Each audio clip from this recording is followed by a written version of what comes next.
So let's have some fun. This is Elizabethan Magic by Robert Turner.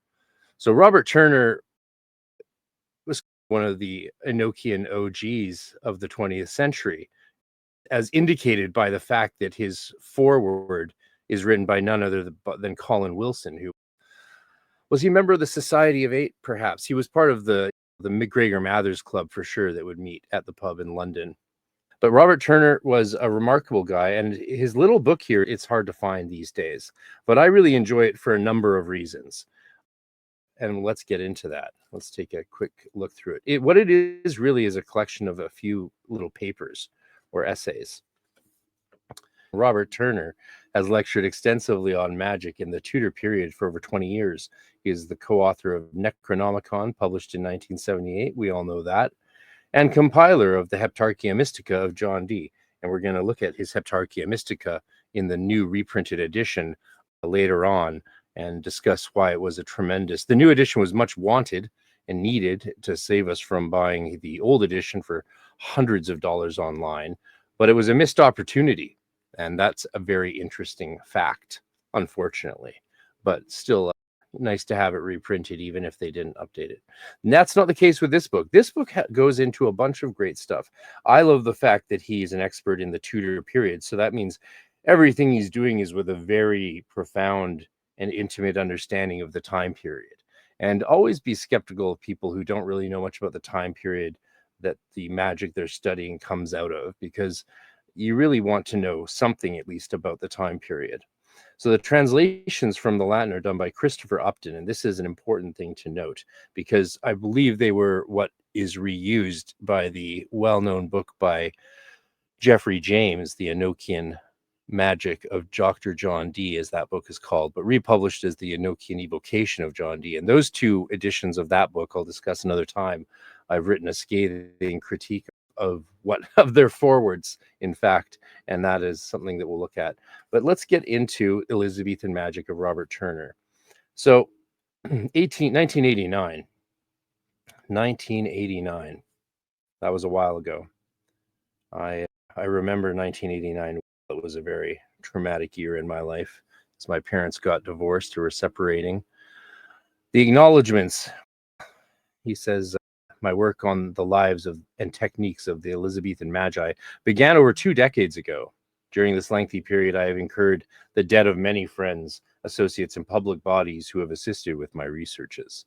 This book is therefore not my achievement alone, but a culmination of the collective efforts of all who have helped to make it possible. And he goes through and thanks all the usual suspects and all the unknown people that helped him in his work. So he looks at Dee coming out of the Stuart era and the Elizabethan period. And he says, the problem is this: Dee, Kelly, Flood, Simon Foreman, and the rest took it completely for granted that magic really works, and that it is possible to make contact with angels or demons and control them. And we readers of the late 20th century take it equally for granted that magic is a delusion, a mere historical curiosity. We also take for granted that the writers of this volume share our enlightened attitude, but the authors offer no clear clue to their attitude. They prefer to write with scholarly detachment about the strange doings and even stranger ideas of these extraordinary men, and leave us to make up our own minds. He says, I must confess that I feel this is not an entirely reasonable attitude, so for the benefit of those who share my view, I will do my best to explain why I believe that these half-forgotten mages deserve our sympathetic attention. So the first, after the introduction, forwards, introductions, all of that stuff, he goes over what he's looking at, which is Libri Mysteriorum, books 1 through 5, which we talked about, the Peterson new edition of those. And he also looks at the Liber Mysteriorum Sextus et Sanctus and some others, the Clavis Angelicae and Liber Scientiae, which is the parts of the earth, and a book of supplications. So he says he made use of Elias Ashmole's transcriptions and notes, which is a good sign as well, and probably why this book is still interesting and valuable. So he looks at the way you read letters here, but let's get into the meat. John Dee of Mortlake. So the first piece is an article that he writes about John Dee, and he goes over the broad strokes of what Dee's system is in a really satisfying way. So you can see it's a short little essay, but no, lots of fun. And then next he goes into the angelic manuscripts, and this is what he does, is puts together one of the first analyses of the 48 angelical keys or calls. And so he does that fairly well, I think. I don't know how much it would be debated these days compared to the newer works. I haven't heard many people debate these, but that's probably why we're doing conferences for this stuff, so that we can hear what modern authors think of some of the points made by the earlier authors. What you don't see in a lot of modern books, especially the really bad ones online. What do I mean by that? The Kindle, there's a lot of garbage Enochian books coming out these days in the last 5-10 years that are just completely pointless, of course, but you probably know that. But most people don't pay attention to things like these little accents. So you got a umlaut there, accent aigu there, and that's to emphasize. It shows that the person has paid attention to Dee's instructions for pronunciation, which is something I reckon most people don't really spend that much time doing. But here he really has made an effort to look at the emphases and the syllables. So that's fun.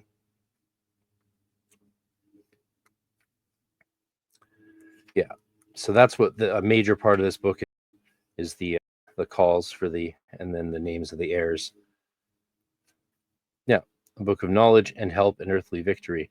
So he gets into some really, some of the weeds, and then has the analysis of the various regions that Dee describes. Yeah. So a lot of this stuff is going to be very familiar. The fact that this is out of print doesn't mean you need to fret. You're not missing out on that much if you don't have this book. It's just a fun book to talk about, and no one ever does. So that's why I'm giving a little review of it. But here you have the great table for the Book of Supplications and Invocations. So that's one of the things I like about this, is that he went into this in a way that a lot of people didn't until modern authors like Aaron Leach and Frater Yehida.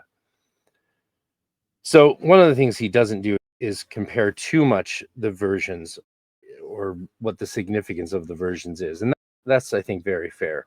But he does go deep into the process that is described by the angels to Dee for self-initiation. So he looks over the different spirits that you need to do prayers for, and then Upton translated, as we covered already, Upton translated the prayers that Dee wrote for his self-initiation. And the angels chastised Dee about that, saying he, in some ways, didn't write a diverse form of each prayer for every spirit, but a diverse form for each category of spirit, which a lot of people think is okay. Frater Yehida actually took a slightly different approach, which he covers in his book on that topic. And I've already reviewed that in the part 1 of this book review live stream series. So the addresses to all the different spirits, what you're doing essentially is you're doing these prayers for 19 days, introducing yourselves to the spirits. When people talk about Enochian magic being dangerous, how many of them took the time to do the 19-day initiation and introduce themselves to the spirits? If you just walk up to someone's house and let yourself in and start looking around, yeah, maybe that's dangerous. But if you knock on the door and introduce yourself, they might show you around, maybe even feed you a meal. So here you go. It's just going over all those different prayers, which is quite a bit. And the most important thing about those prayers, and it's great to see them translated into English. He was the first person, I believe, to do that. And that was very significant, especially in 1989. But the important thing is that you have to do these yourself. They have to come from your own heart and from your own goodwill. That is an important part. To use Dee's prayers would be very wrong. And Dee, you don't need to make them like him. Like, they're meant to be short prayers. And none of these prayers Dee wrote are in that short, really. A short, brief prayer to each spirit. That's not what you have here. You have, "Oh, you faithful and noble angels and ministers of our omnipotent creator." And then he's got 4 spirits there, not just one spirit. So that's something that you could either write a prayer for each of those spirits, or you could do it for the category. That's what a lot of people don't have too much problem. Keep in mind, the idea is to introduce yourself to the spirits. It's not to run yourself over the coals for 19 days and stress yourself out. It's meant to be a genuine and loving invitation to connect with these spirits. So the part 3 of this book is Commentaries on the Angelic Manuscripts of John Dee. And so here's where he talks about his theories of them. The Book of Knowledge, Book of Supplications and Invocations. That's what you write to do the self-initiation in the watchtowers and the Enochian system. Yep. A lot of this is probably standard stuff for a lot of people. You have the 3 secret names of God here, and you have the names of the seniors. Yeah. The formula of the Book of Supplications and Invocations was derived from a vision which appeared to Edward Kelly on the morning of 20th June 1584. See, I like how he looks at the system in terms of the diaries and the events in the daily lives of Dee and Kelly. And so this entry says, there appeared to him, Edward Kelly, 4 very fair castles standing in the 4 parts of the world. Out of each he heard a sound of the trumpet. Then seemed out of every castle a cloth to be thrown on the ground, and more than the breadth of a tablecloth. Out of that in the east the cloth seemed to be red, which was cast. Out of that in the south the cloth seemed to be white. Out of that in the west the cloth seemed to be green, with great knops on it. Out of that in the north spread or thrown out from the gate underfoot the cloth seemed to be very black. Out of every gate then issued one trumpeter, whose trumpets were of strange form, wreathed and glowing bigger and bigger toward the end. And after the trumpeter followed 3 ensign bearers, after them 6 ancient men with white beards and staves in their hands. Then followed a comely man with very much apparel on his back, his robe having a long train. Then followed one great cross, and about that 4 lesser crosses. These crosses had on them, each of them 10, like men, their faces distinctly appearing on the 4 parts of the crosses all over. Sounds like the Jerusalem cross, right? After the crosses followed 16 white creatures, and after them an infinite number seemed to issue and spread themselves orderly in a compass, almost before the 4 said castles, the 4 foresaid castles. Dee then engraved this in the famous gold plate and symbol, and mentions how a part of this manuscript, Sloan Manuscript 307, circulated in the Golden Dawn as Clavicula Tabularum Enochi. And we will look at that text published in Skinner's Practical Angel Magic, which looks at the original division of the Great Table of the Watchtowers into the 4 smaller section tables with the Tablet of Union in the middle. A lot of people think the Golden Dawn did that, but no, it was done in a manuscript before the Golden Dawn came along. So then there's an interesting article on Simon Foreman, physician, astrologer, and necromancer, 1552 to 1611. There you go.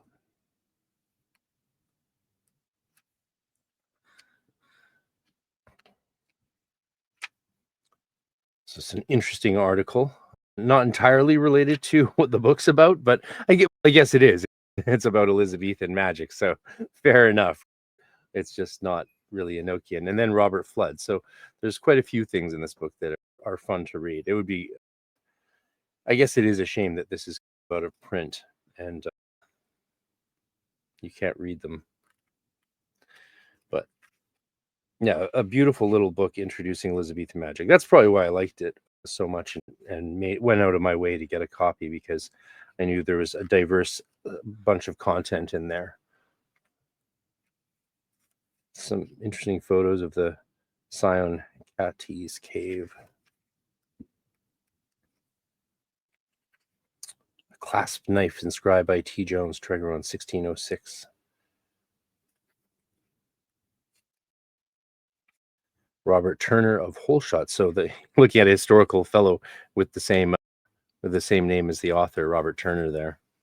Astrological botanist and books of the Elizabethan Magi, Robin E. Cousins. She wrote another book on Enochian magic that I haven't gotten, actually. It's one of the few I've never checked out. And it seems interesting. I believe Terry Burns told me that she knows Robin Cousins, but I can't recall if that was correct. Terry Burns is certainly familiar with Robin's work. So yeah, a lot of fun images.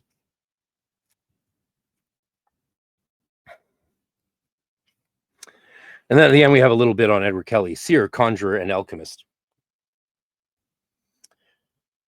And this would have been written in the period before Edward Kelly was somewhat rehabilitated, you could say, in modern occulture, with a lot more credit being given to him after it was fully deduced how much he had been done wrong by historical writers who were using him just to smear D. And so the more you could, Kelly was an easy target, of course, because he wasn't the super genius of his age. And so the more you could smear Kelly, the more you could make D look like a fool. So you run down Kelly and bring down D with him. That was the thinking of the biographers and people like Casaubon, and who's the other fellow who wrote the D biography over there on my shelf? I forget the name, but there was a bunch of those. So should we read a fun passage about Kelly, see what he says? The Book of St. Dunstan, yes, discovering the Philosopher's Stone. The Stone of the Philosophers, yeah. So this is interesting. When one compares the content of the English angelic keys with the literary style of Kelly's three alchemical works, The Stone of the Philosophers, The Humid Way, and The Theatre of Terrestrial Astronomy, there seems no doubt that a quite different personality is involved. Perhaps the spirits did speak through Kelly, or was it some hidden facet of his mind which emerged only during trance? Whatever the answer, I feel sure that the scope, magnitude, and complexity of Dee's angel magic rules out the involvement of simple trickery. Yeah, you can say that again. Although the Bohemian Emperor Rudolph II had early knighted Kelly for his alchemical works, he later lost patience with him as he failed to produce the promised gold. Kelly was arrested and confined in the dungeon of Castle Zobislau and later transferred to Castle Zanner. At the request of Dee, Queen Elizabeth tried to secure Kelly's release, claiming him as her subject, but Rudolph refused to give the alchemist his liberty. All else failing, Kelly attempted to escape, but in so doing fell from the castle turret and shortly after died from his injuries. That's not true. I don't know why people keep saying that. Everyone says that. It's not the case. Kelly met his death 1595 in his 40th year. Died at 40. But I guess look how much he did, eh? How many of us have gotten that much done by 40?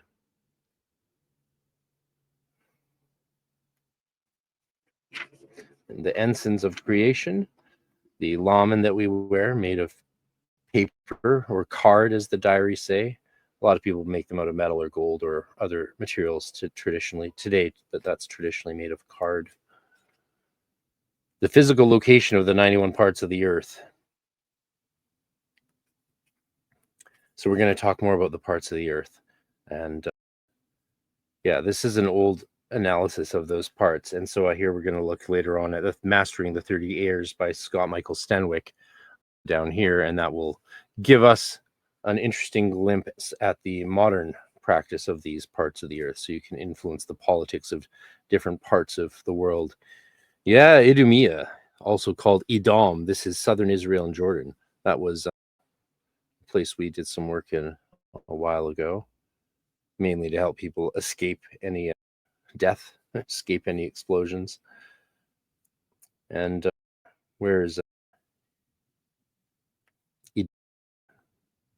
Idunia? Remember the name Idunia. Nalvaj says it is beyond Greenland. What's beyond Greenland? But keep that in mind.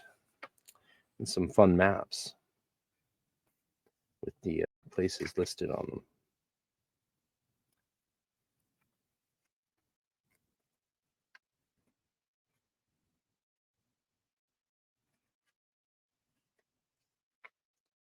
So that's this book, and I showed you a lot more of it than I would normally would, but that's because it's out of print, hard to get, and I wanted you to have a sense of what you're missing, but more what you're not missing.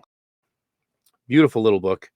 It'd be great if they put it back into print. They wouldn't need to change anything, unlike this other book by Robert Turner, which shouldn't have been republished, in my opinion, without making some updates. Consult all the discoveries Joseph Peterson, for example, has made. That's what I would have done. Okay.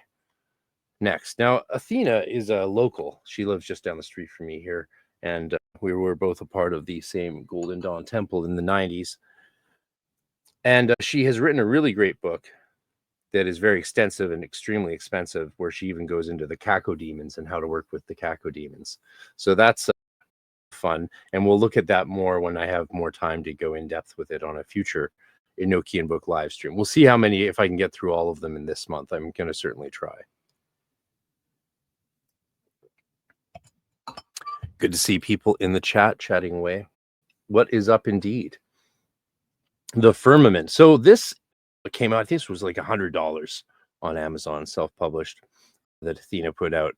And I got it when it came down in price to like $80. Still an absurd price, right? And she probably would have sold a lot more if it was like $20 or something like that. But I was very curious to see what a major practitioner thought of the basic tools. In particular, I was curious to see what her stance was on just a few points of debate. So she's included pictures of her table there and her setup. And the debate about sweet woods is always interesting, and how she interprets that. So is it cedar? Some say it's laurel. It could be any wood that produces sweet berries or sweet fruit. And so she has her theories on that. And then the 7 ensigns, and she puts them in there and goes into table specifications. She calls them Enochian entities because she's not a Christian practitioner, it's safe to say, and is not in favor of the viewing them as angels. Here's her version of the table. She did the graphic as best she could. It's tough, especially if you don't have any graphic skills.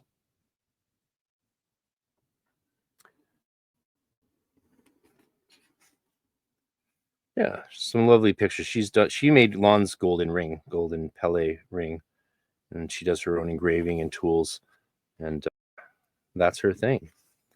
Yeah, so she's an experienced practitioner, and therefore has a lot of good little tips here, a lot of little points that I found interesting.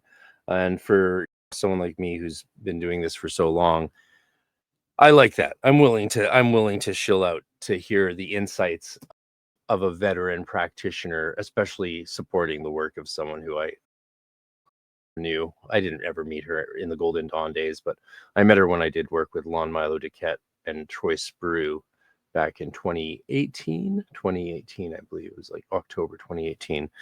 So I'm going to move on to two interesting books that you, and I have a lot of good things to say about each of these books, actually.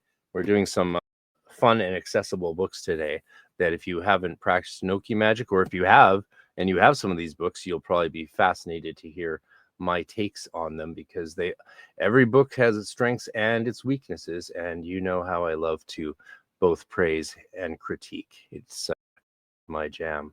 And we're gearing up for Enochiacon, this Enochian themed, overall a general esotericism conference that is special because we're having it here in Vancouver next month. And it's going to be the kind of thing where you have academics like Dr. Terry Burns and Dr. David Litwa and other PhDs presenting alongside practitioners, and you're allowed to present emically or edically from the perspective of the scholar or the perspective of a practitioner. Both are welcome. So that is something very exciting coming up. If you don't know much about that, then here is a quick little video to explain it to you and show you some of the beautiful images of Vancouver. And hopefully you will consider supporting this fledgling effort of ours to start up a Canadian occult society and conference. And if you support it, it'll happen. If not, it'll probably go away. So here's some more information about it, and hopefully it appeals to you. Canada's only occult conference returns this July 11th to 13th. Enochiacon is an opportunity to come together with leading scholars of esotericism and practitioners of Western occultism in a friendly and open environment in Vancouver, Canada. This year in 2025, with presentations by an amazing group of presenters, including Dr. Justin Sledge, Dr. Terry Burns, Father Aaron Leach, Dr. Sasha Chato, Frater Eleftheria of Lifting the Lamp, Dr. David Litwa, Chris Trenholm, Daniel Rekshan, David Rankine, Ike Baker, and P.D. Newman. You can also attend live online and experience premier presentations of cutting-edge research and discoveries, and experience beautiful British Columbia.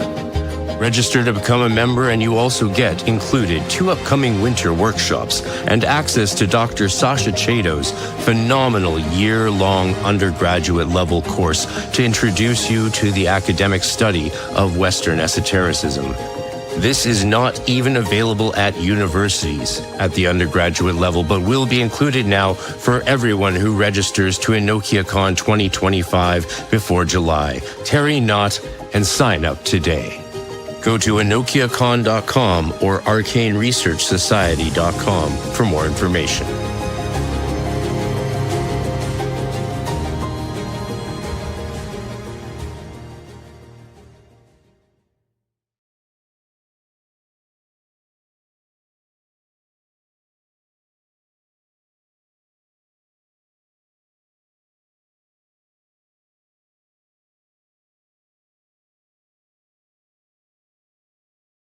Jason Augustus Newcomb. Now, a lot of you are probably familiar with Jason Augustus Newcomb's shop.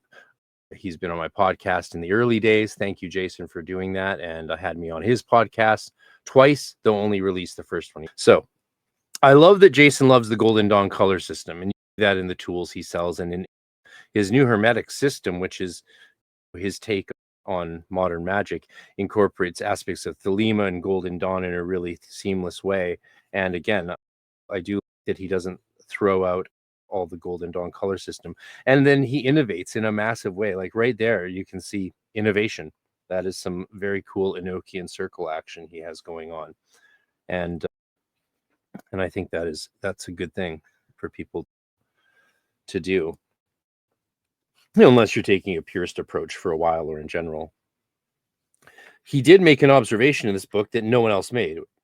Other people made it, but he was the first to publish it. And if you're the first to publish, you get to claim that observation, don't you? When I saw that in his book that he had made that observation, I was thrilled because it's something I had been saying for a while, but I hadn't heard anyone else saying it. And same with how the Joseph Peterson second edition of the 5 Books of Mystery confirmed my theories on the table, not being having an engraver error and being reversed as commonly argued.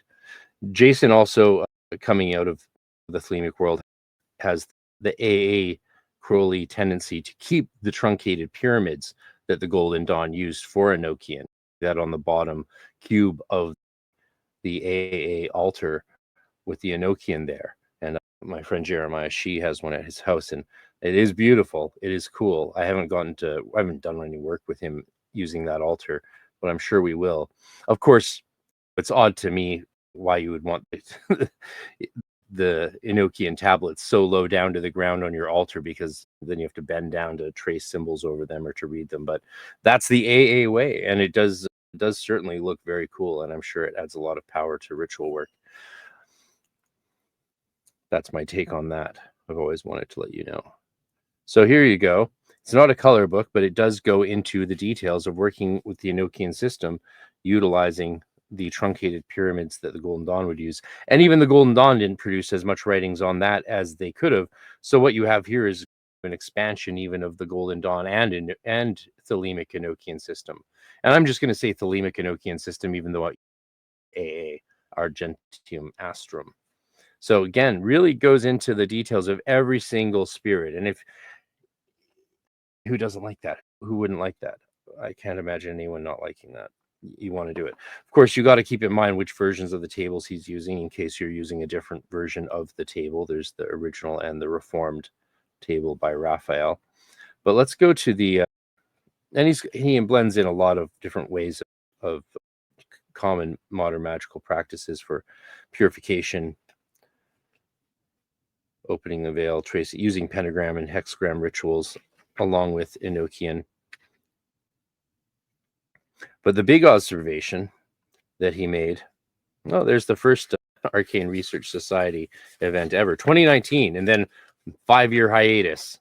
5-year hiatus. That was in Prague. So the lectures there were in Prague, and that was when the Arcane Research Society started up with a bunch of lectures I did in Prague back then. Boom. Little handbills. So the observation that he made that no one else had made, and I was the only one saying it. I was going against the grain. I was saying that the blue around the corners of the table shouldn't be squares, they should be lines, based on my reading of the manuscripts. But no one else said that. And I didn't mention it to Jason because how would I know to do that?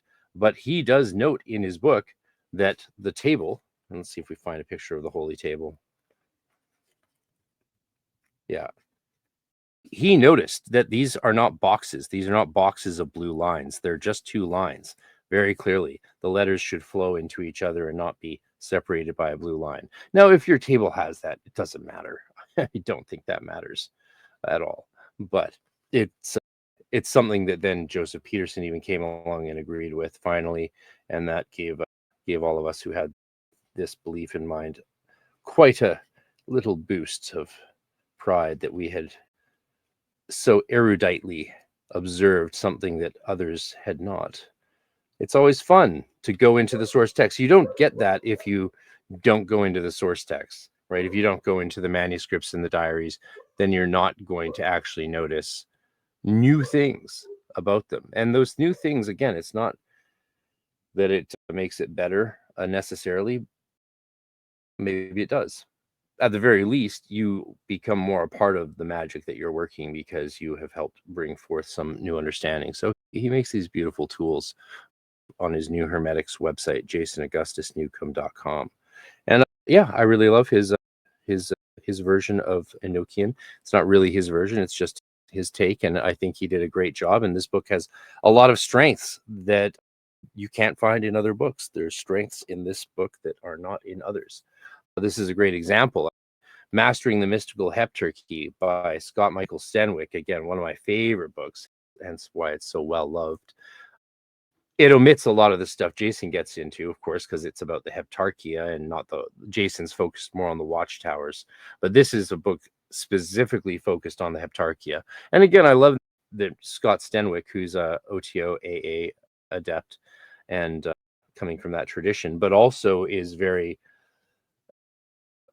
keen about the traditional practices of Enochian magic, and then comes up with his own techniques, which have become very popular. And I'm a very big fan of his work.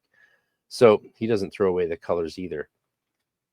But this is one of the best books you can get to start practicing Enochian magic. It's a general introduction. There's three aspects of Enochian magic: the Heptarchia, which generally should come first, the watchtowers, and then the heirs, the Aethyrs, which is the third part. And then, of course, you have the initiations like the Gebethel, which I think should come at the end after you've done all the other work for 20, 30 years. And then the 19-day self-initiation, which probably should come at the beginning of your practice, or it's somewhere in the middle. But again, a lot of people have never done that because, again, we're actually in still early pioneering days of Enochian magic. Enochian magic hasn't been pioneered. It's been cobbled together from fragments of manuscripts, and only now do we have actually a healthy corpus of material to work from, and the communication between practitioners and scholars that's allowing us to have a more comprehensive and general view of things. And yeah, that's helpful. So he does a good job of looking at the language and the letters and its nuances. Again, just a brief glimpse into that because Aaron Leach has done the major studies on it. He looks at what you need for an Enochian temple: the ring, the table, the sigillum, everything else, the arrangement of the ensigns on the table. He does not reverse the table, which I like. He's got the original table, the Boso arrangement, which I think is more and more people are realizing is probably correct and not the result of an engraver error. And in this, he also has so many theories about magic. He shares all of his theories about magic in a really great way. He has a lot of, he's a very technical thinker.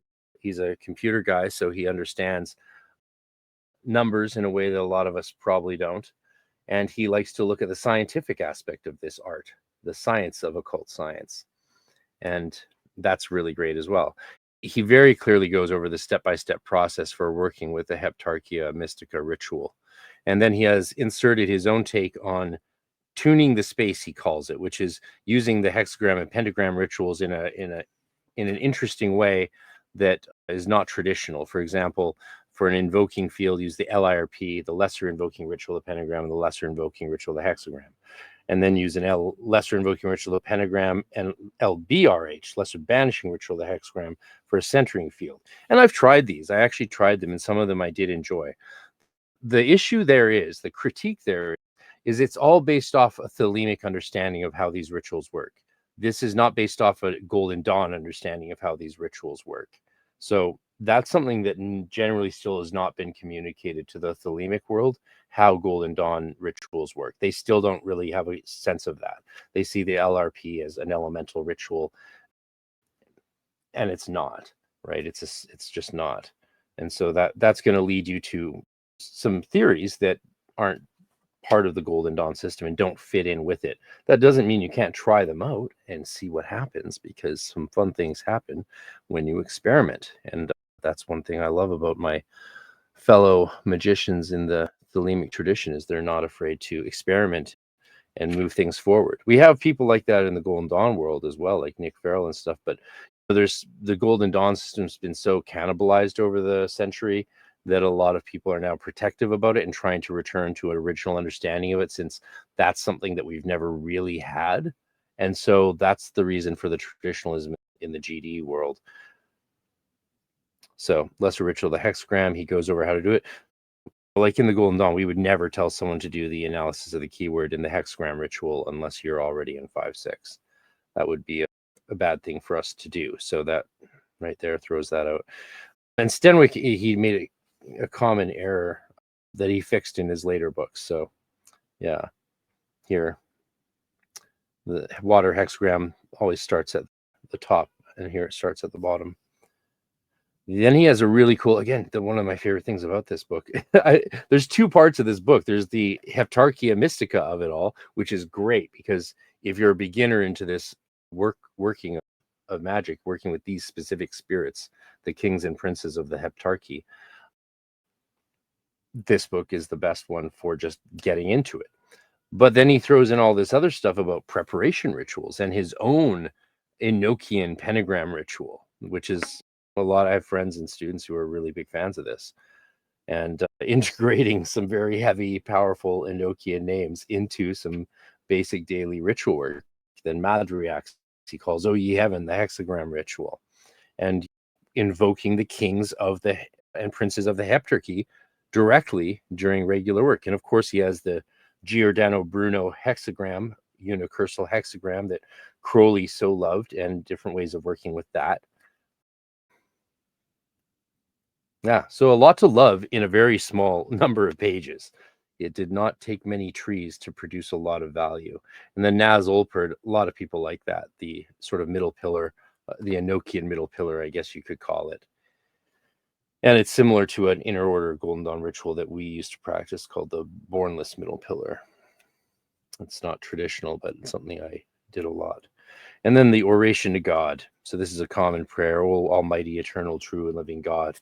And you repeat this 3 times in a row, and by the end of it, you're in quite an altered state of being. And he's great because he also gives the traditional version and a revised version. So he knows his audience. He knows he's speaking to people from a diverse background, and he gives you things like even the Latin. If you're a Christian, you can use the Latin and pray to Jesus. Then he gives you one that is more modified for a Thelemite with the Thelemic religion involved, and that's good.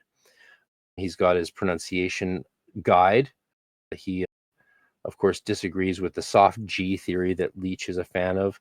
I'm a fan of the hard G, but I could be convinced to switch to soft G's if the right argument comes along. I haven't actually looked into the debate enough to be persuaded either way, but I'm in general, I'm more of a hard G guy. Oh,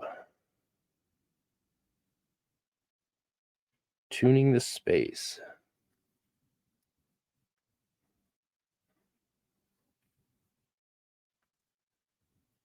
I'm just going to take a second and get rid of this weird. Oh, I can't. I don't know how to ban. Someone is spamming the chat. That's all right. Okay. Tuning the space. Planetary days and hours. So we do work with these spirits on the specific day in the Heptarchia. I do have a whole course on it. You can check out enochiangrimoire.com and get my course on it. And I walk through a step-by-step 10-day lesson plan with a video coming every day to get you through your first operation. And then we work with the spirits based on the planetary days because they are planetary spirits. And Stenwick again even gives you the incenses for each day. Really gives you everything in this book. It's just a fabulous, and it's not one of these soft covers that costs $1 million. This, for ages, I think it was like $13. This book, and it still might be like $12, $14 in the States. He really wanted to just get people into it, and he did, to the extent.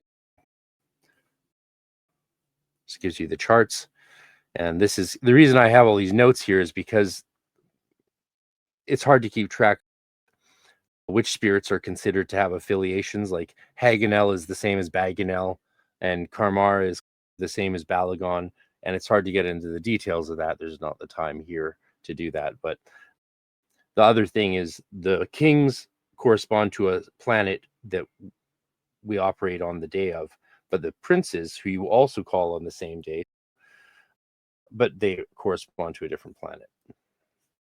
And then you have their conjuration powers and traditional powers, and that's a whole other debate. There's so much to say on that.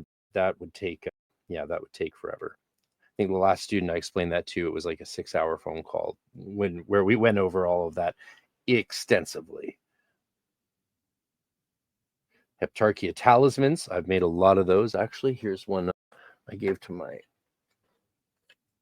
here's a little one I made and found it in my sister's purse after she died last year, and she was carrying it around with her, which made me really happy, and it's really sad and special, but she loved her magic, and that one was for living your best life and true will and all that. Should have made one for something else, perhaps, to help you not get your parachute caught on a cliff. And then he gives you the symbols, which I'm not going to go into too deep, but he combines them all into one so that you just stand on them. Traditionally, you hold one in your hand, have one on the table, and stand on one. He's combined them all into one so that you could just do it, print them out, draw this. I've had equal successes and very massive successes with these done in full color, painted using golden dawn colors and flashing colors that I did in the hour and painted them in the hour, or painted them over weeks and then consecrated them. But I've had equal successes with just drawing this out with an indelible black marker on a piece of printer paper, standing on it, doing the ritual with full heart and soul, and had crazy results, terrifying results sometimes. So if you got the mojo, the details are less important. King Karmara is who you start with, and that's who I teach you, who I walk you through in my course on that. But yeah, I hope you consider coming to Enochian. We've got a great bonus added this year to all people who attend it, which is a full year-long academic undergraduate level course by Dr. Chato, on an introduction of Western esotericism. And there's one thing, if there's one thing that Western occultists need, it's a more solid background in sort of classical knowledge. And if not that, you could at least have more of an understanding of classical esotericism, so factual knowledge, actual historical knowledge, because we all love the stuff that we do and believe in because it's fun and enriches our spirituality. But then there's facts, and sometimes learning facts really opens up a lot of insight that you just wouldn't have had otherwise. At the very least, you get to enjoy the fact that you are elevating yourself to the next level of occultist, which is the occultist scholar, the practitioner scholar. People debate these terms, but I don't really worry about that. I just say whatever term makes sense to me to communicate what I'm talking about. So next up, we're going to look at Scott Stenwick's Mastering the 30 Airs and the missed opportunity that was Robert Turner's Heptarchia Mystica. And then we'll get on to the academic book of the day. It's pseudo-academic. It is academic. It's Glenn Perry's magisterial Yale University Press biography of the arch-conjurer of England, Dr. John Dee. And I'm only partway through it. I finished the other biography. And if you want to give me some super chats and encourage me to go longer today, then my treat for you would be to read the court transcripts between Aleister Crowley and MacGregor Mathers. I would read you and do the accents even of the court transcripts, which are here. They are absolutely wild. Mathers: I suppose so. Scorpio KC: did they further intimate to Dr. Westcott that he was paid to sit on corpses, not to raise them? and that he must choose between coronership and his adeptship. Mathers, I believe so. See, that could be fun. I'll read you the whole thing if you want. If not now, some other time. It's all good. So let me tell you more about, let you hear from Dr. Chato about her exciting course, which you get for free if you register for Enochian this year. Please do it and help support our work. And yeah, it'll be a lot of fun. I'll be in there. A lot of us will be in there doing this course. There'll be live sessions for us to learn with each other academically together. It'll be great. It'll change the face of the occulture to upgrade us all, level up so many magicians all at once. Fantastic.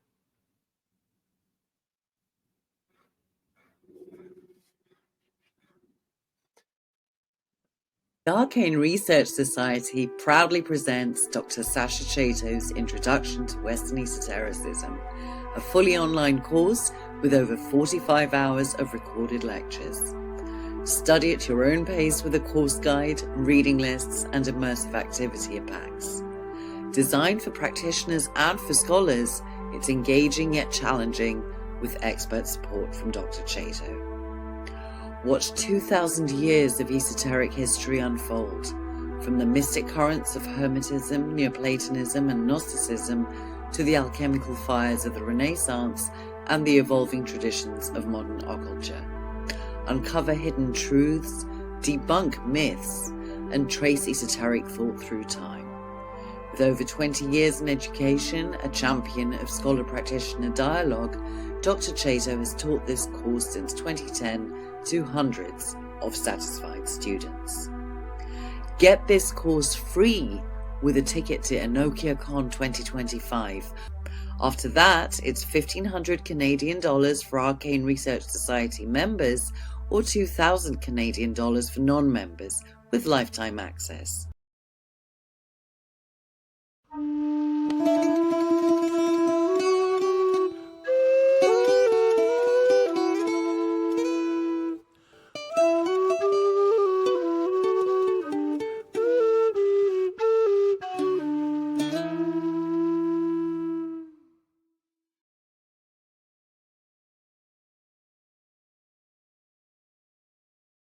Those images at the end were of the island of Corfu in Greece, which is where Dr. Chato lives. So she's a native Greek speaker and part British as well, and a student of Nicholas Goodrick Clark, and did her PhD on Peladan. And her course has been given to many people. Lots of universities wanted this course from her, but they didn't really want to compensate her. So we're hosting it, and it'll be the new home is the Arcane Research Society. And if you want to just not register for the course for the conference this year, which you can attend online or in person, and just do her course separately after that, there'll be a payment plan for doing that, of course. Remember, it's in Canadian dollars, so $500 is $350 US, and then of course of that 150 goes to the government, just like her course, which will be $2,000 or $1,500 for members. That's Canadian dollars, so it's 30-40% less in US dollars. And keep in mind, a huge chunk of that goes to the taxes. It has to get paid to Canadian taxes and British Columbia provincial tax. It's a massive chunk, and there's no way around that if we want to be able to pursue our interests long term. And who knows, if we pay taxes correctly enough, maybe the government will even throw us some grants. If we got a grant, you know what I would do with it? I would use it to do a pilgrimage somewhere awesome, and I would spend the entire grant to subsidize the cost for people. That's the kind of thing I want to do. So imagine if you could do a pilgrimage to Greece or somewhere like that, and it was only a few $100 and the rest was subsidized by the Canadian government. That would be a good use of our taxpayer money for once. Yes. So mastering the 30 airs, talking about politics. Now you can astral travel the airs like Crowley did in Magic Without Tears. And that is the method that he was taught in the Golden Dawn, is to astral travel, or travel in the spirit vision, as we say, through them. But the more traditional way is to influence kings and rulers and leaders of countries and countries themselves by accessing the parts of the earth and the spirits directly. And finally, he worked on this book forever. Scott Stenwick was working on this for ages. Finally got it done. It came out just the other year. I think 2003, 2002, 2022. Showing my age. And he did a great job. He had, now how he figured out to work with them was he adapted the method of working with the Heptarchia. So he just said, let's take the sigils, put them on the floor again, stand on them, which I think is a great practice, a really powerful way of practicing magic, standing on them and then calling the spirits through their traditional prayers. And I've done that with my students. It really is remarkable how it changes space around you. Remember, I told you to remember the name Idunia.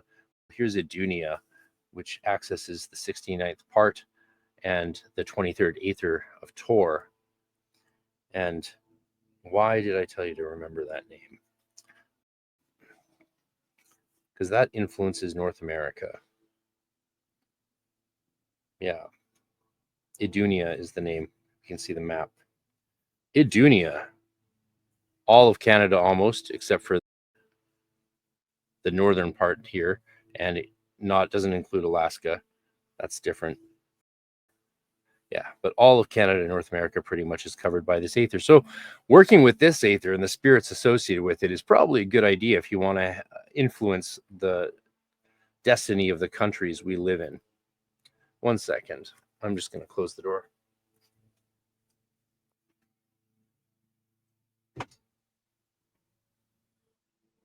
Hopefully that lawnmower going off in the background isn't too severe.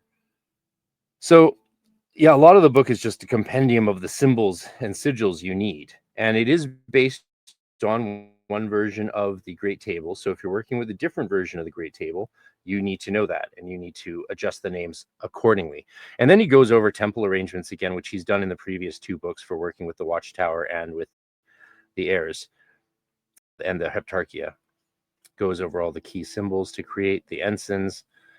And then he gives you his ritual template, including using the earlier rituals he recommended, such as his Enochian middle pillar and other opening and banishing rituals that he suggests in his earlier book. But he gives them to you again here. He repeats them there, and he also corrects the hexagrams, for example, the water hexagram had the same common mistake that we all made for ages with it. Fundamental obeisance. This is the prayer that a lot of us do every day, the fundamental obeisance, especially when we're doing work with Enochian magic, as it goes over and calls the secret names of all the tablets. And then he has a revised version. So if you're more interested, you can replace the name of Jesus with the Enochian name of God, Mad. Angelic keys. And he goes over all of that and gives you everything you need. And this is the example of the sigils that you would then draw and stand on.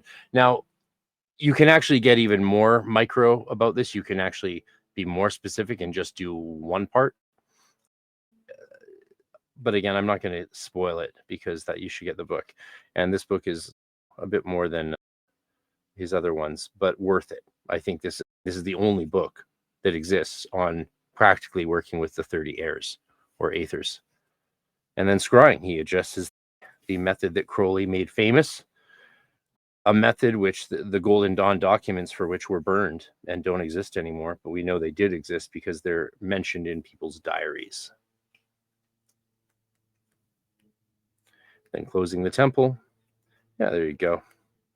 And here you can see he corrected the water hexagram, starting with the Saturn point going down. So there you go. Yeah. So there's some stuff repeated from the previous books, but you want that, right? Because if you say you want to go on a trip and practice a form of magic, you don't want to have to bring all the books. That you can just bring the recent one, the one related to what you want to do. And that's this one. So go affect politics, shape the world. Some of my students have been busy at that recently, and that's probably a good thing. I think my theory on doing political magic is not to go for your team. Don't go for your team. Don't go for cult of personality stuff. Go for the things you believe in. For example, I tried to influence my recent Canadian election, but my target wasn't the team I wanted to win, because I'm not a team player generally. Shout out if you're also not really a team player. But I'm an Aquarius, so I am my own team, and you should be your own team too. But so I target the things that would benefit the most people and charge the spirits. You can tell spirits to do something that would benefit the most people, and they can interpret that. And they're not going to find some sneaky way to make it diabolical. They're going to interpreted in a way germane to what the spirits are, which are creatures of light. They're emanations of the four archangels, which is something that's made very clear in the diaries of D. N. Kelly. I'm going to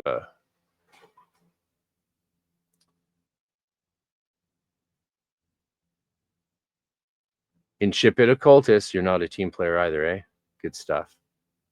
Again, really delightful that this book came along, because it opened up a field of practice, and the innovations he provides in it are excellent.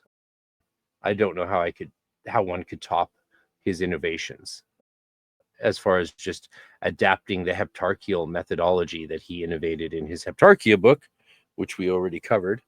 He adapted some of the methodology into here. That's good. That was smart. And more importantly, it works really well. It works very well. Moving on. The Heptarchia Mystica of John Dee, recently republished, finally, 3rd edition, revised and edited by Robin E. Cousins. I don't know what Robin was thinking, because the revised and edited aspects of this are almost impossible to identify. There's all kinds of recent discoveries that were made by Joseph Peterson, of course, that could have been added to this, but none of them were. And Robin Cousins should know better. From what I know of Robin Cousins, I believe it's a he. I hope I'm not mistaken that. I believe he knows, he should know that. But I guess they just didn't. Maybe they wanted to be true and faithful to the original text by Robert Turner. But what's the point in saying it's revised and edited and updated when it's not really? It is, but really not. But at least you can see what the book was. And I can go into some details perhaps. So it gives you translation of the key aspects of dialogue. It looks at the key aspects of these diaries where the heptarchic spirits are introduced. So that's King Karmara, who's a version of Oriel and Haganel, and then goes over all of their dialogues. But you can get all of that from Joseph Peterson's updated and fabulous revised edition of the diaries themselves. That's the book you want, and it's linked under the previous Enochian video that I put out the other day. So it's fun to have this provided in a clear and concise manner, though, so you can just focus on the passages where Dee and Kelly are talking to the spirits. And you'll notice a lot of them are the archangels: Michael, Raphael, Oriel, right? All of the people who want to be like, these are demon spirits, they're parts of the archangels. So if you think archangels are demons, then more power to you. King Karmara, also Balagon, Eodum Temporare, at the same time, translates the Latin, which is very nice, of course, because not everyone's fluent in Latin. I'm certainly not. And then it goes into, again, there's the details from the diary with the sigils and the symbols. So normally we would stand on this, right? With these in Enochian, we'd stand on that. But Stenwick puts the other symbols into that as well, and you stand on all of them. Whereas traditionally you would be holding the king seal in your hand to command the prince seal to take action on the table. And if you don't have a table, I'd highly recommend you using Stenwick's method, where you're standing on all the symbols. If you do have a table, you might want to go the extra step of making all 3 circles out of sweet wood and standing on one, holding the other, putting the other on the table. So here's all the kings and princes of the Heptarchia with their different qualities and things. And here you have the prayer, which has already been covered in Stenwick's book. And the invocations, of course, the classic invocations provided to Dee and Kelly that we use for summoning the prince and the king. And then some more notes on the king and the princes and what they might be able to do or not do. And in the appendix, it goes over again the major symbols. So many of the stuff you just see repeated, and sometimes that's a good thing. Sometimes it's annoying and just there to fill space. But in general, not a bad thing. And last but not least, let's talk about the academic book of the day, Glyn Perry.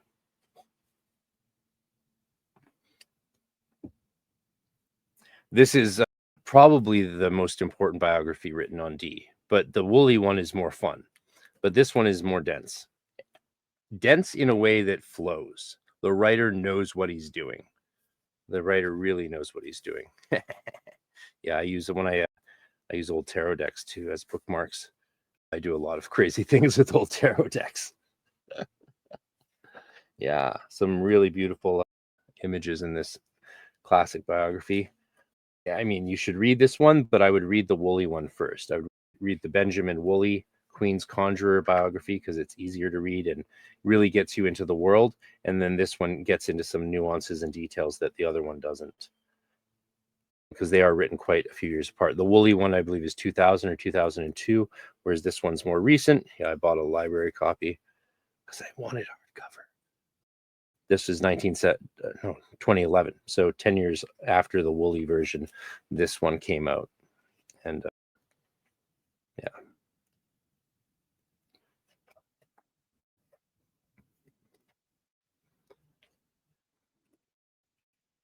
The counter-revolution against magic. I'm going to find a passage to read you just so you can see what a beautiful writer Glyn Perry is. And not much is known about him either, but he's a senior lecturer in history in Wellington, New Zealand, and a fellow at the Royal Historical Society. That's who he is. Mad respect for this man. He's a beautiful writer. Let's see if we can demonstrate some of the beauty of his writing. And again, it's more dense. You'll notice it's more dense. This might be a... Whereas the other one's more of a story. Oh, yeah, the spam comments. Don't worry about that. It was just the stream wave. Hi, streamer. Your streams. Anyway. There's one right there underneath you. Incipit Occultist. There's a spam comment right underneath you. Anyway, it doesn't matter. It's all good. Internet will be interneting. Moreover. Yeah, okay, wait. Let's go.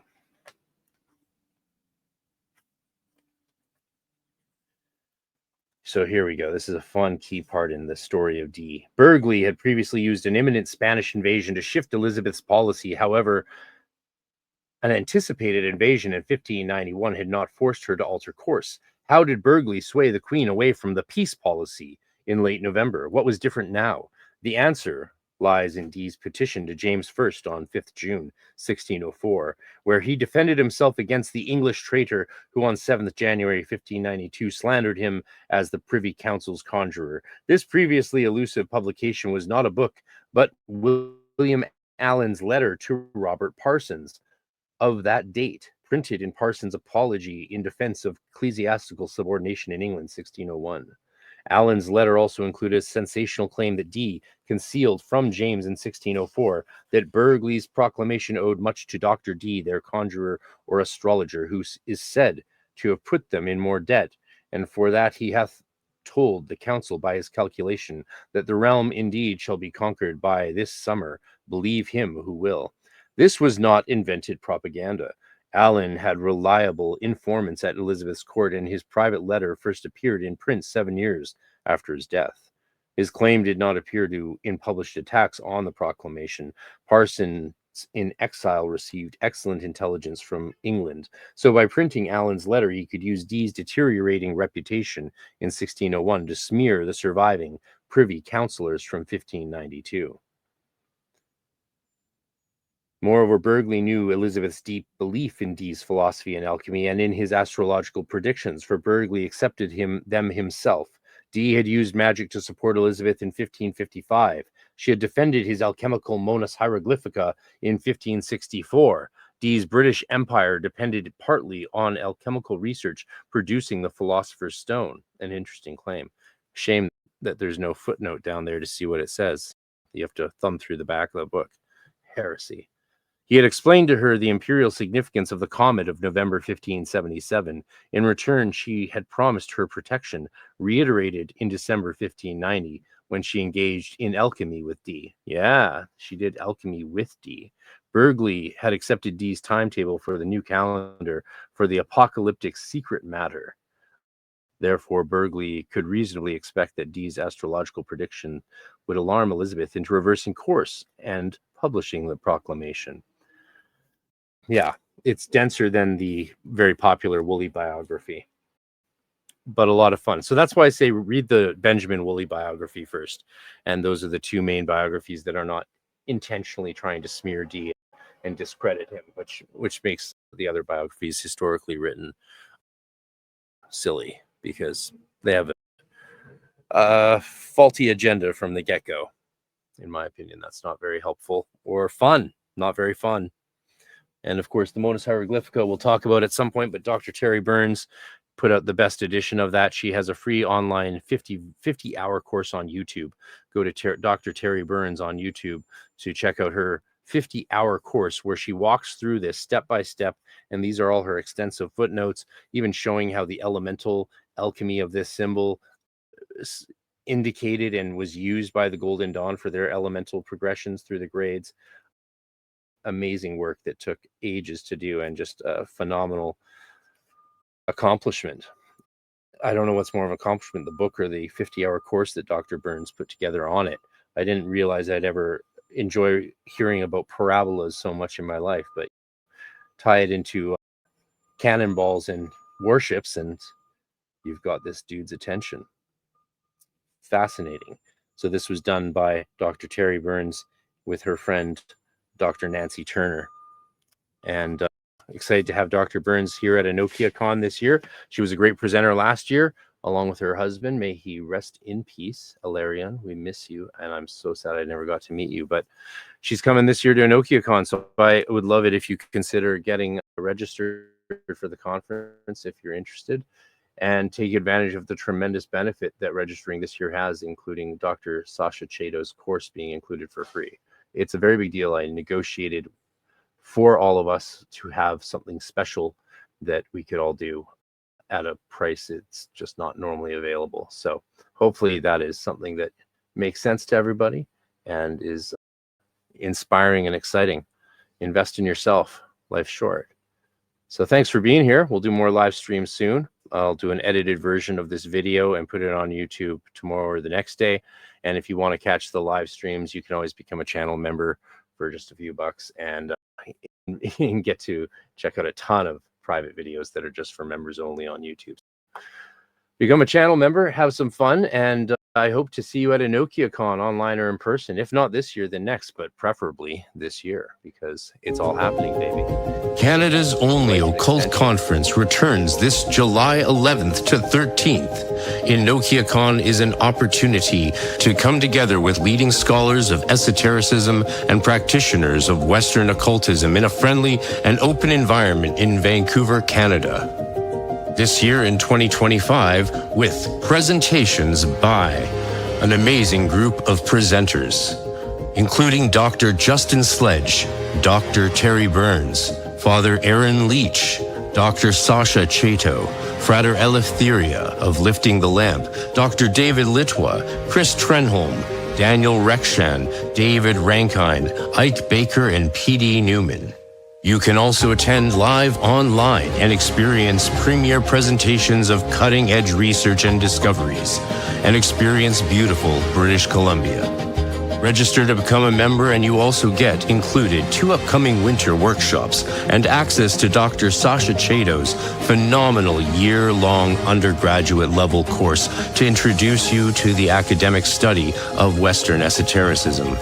This is not even available at universities at the undergraduate level, but will be included now for everyone who registers to EnochiaCon 2025 before July. Tarry not and sign up today.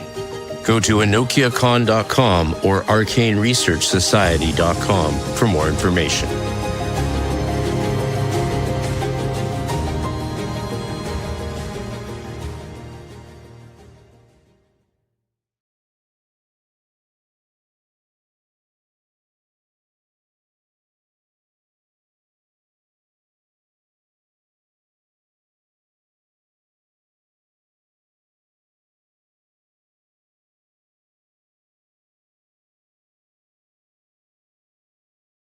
Watching.